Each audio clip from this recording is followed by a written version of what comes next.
Hello students, let's learn the concept of proportions.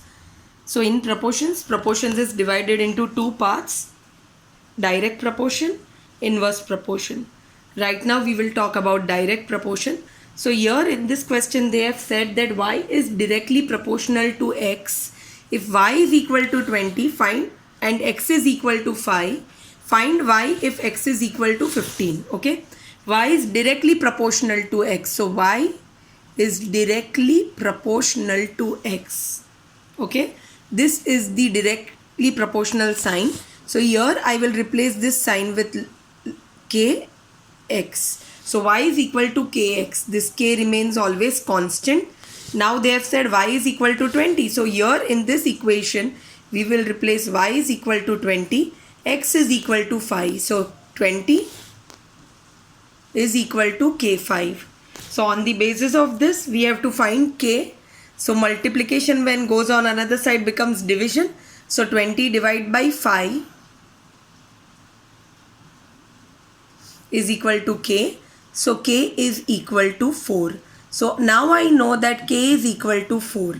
On the basis of this we can definitely find y if x is equal to 15. So what will be my equation? My equation is like this: y is equal to this k is 4x. Correct? This is my equation. Now if I have to find y if x is equal to 15, it will be like this: y is equal to 4, x is equal to 15. So we have 15. So y is equal to what? Y is equal to 60. So my answer I have got in terms of direct proportion. Another example, again direct proportion. Y is directly proportional to square of x. Whatever is given, just write it in that manner first. Y is directly proportional to x square. Now I want to remove this direct proportional sign. So what will I do? I will replace it with is equal to kx square. Y is equal to kx square. Now they have given in the question go to next step. They have given in the question y is equal to 5, x is equal to 4. So I will replace this y with 5 and x is equal to 4. So I will replace that x with 4. So it will be 4 square.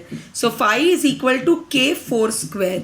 So on the basis of that, I now know that y is equal to 5 is equal to 16k, because 4 square is 16. So 5 is equal to 16k.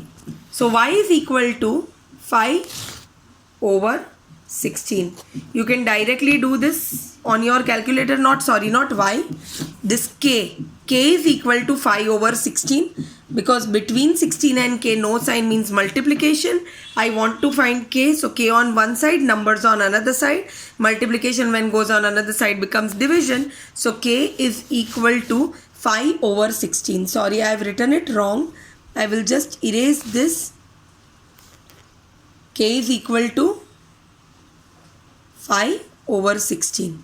Okay, you can either do it on calculator or you can just keep it like that. Extended math students are allowed to do everything on calculator, so no problem. So but still I will just keep it like that. So now I know my equation is like this. It is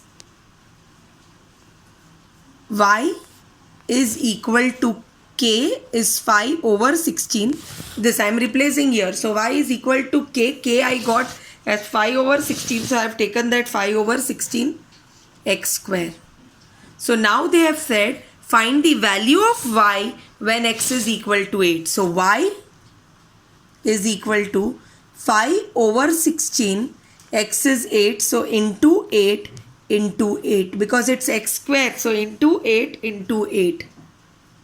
So 8 ones are 8, 2s are 16, 2 4s are 8.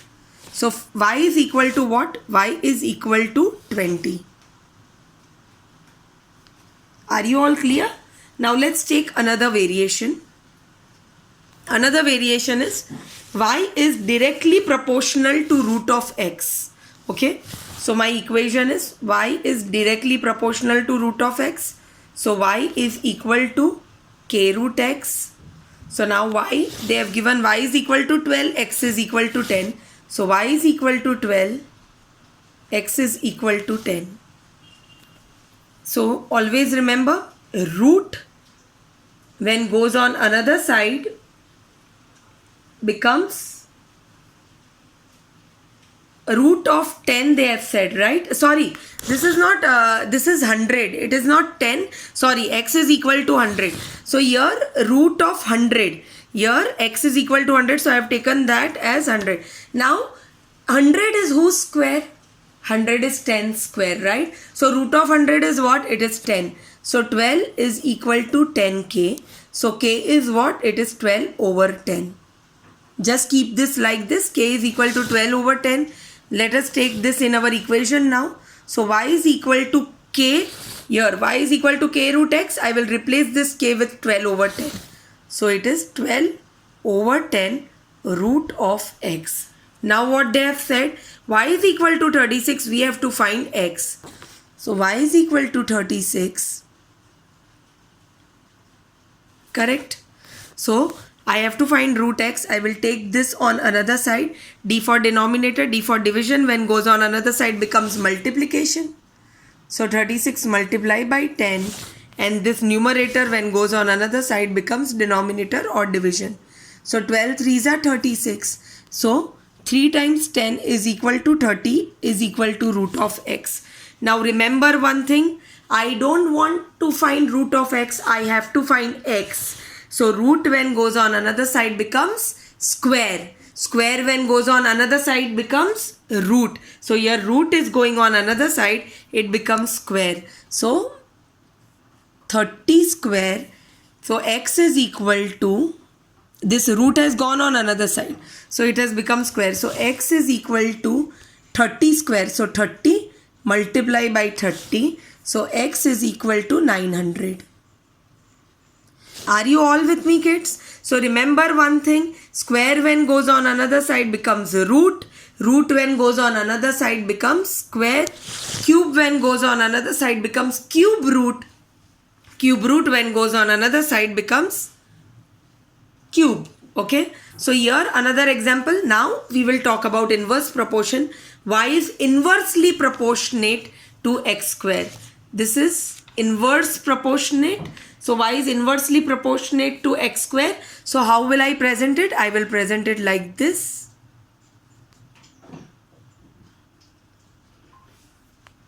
Okay.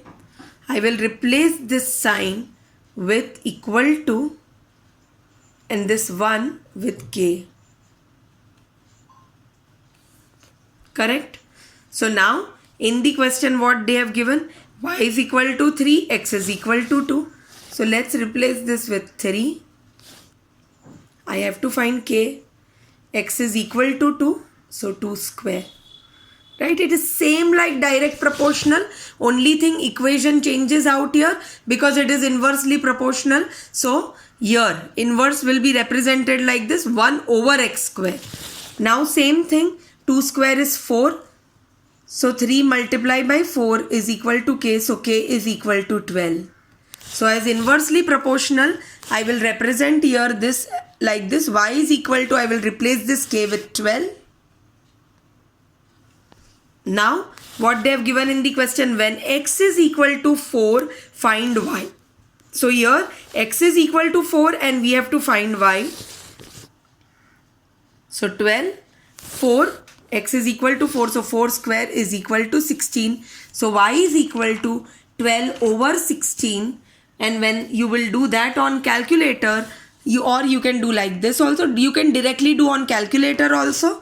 So 3/4 is 0.75. So y is equal to 0.75. Are you all clear, kids? So now I won't give you all more example of inverse proportional. It is just that you all have to remember this, and then same thing like direct. You can implement those examples of direct also and find out inverse sums. That is it. Thanks a lot.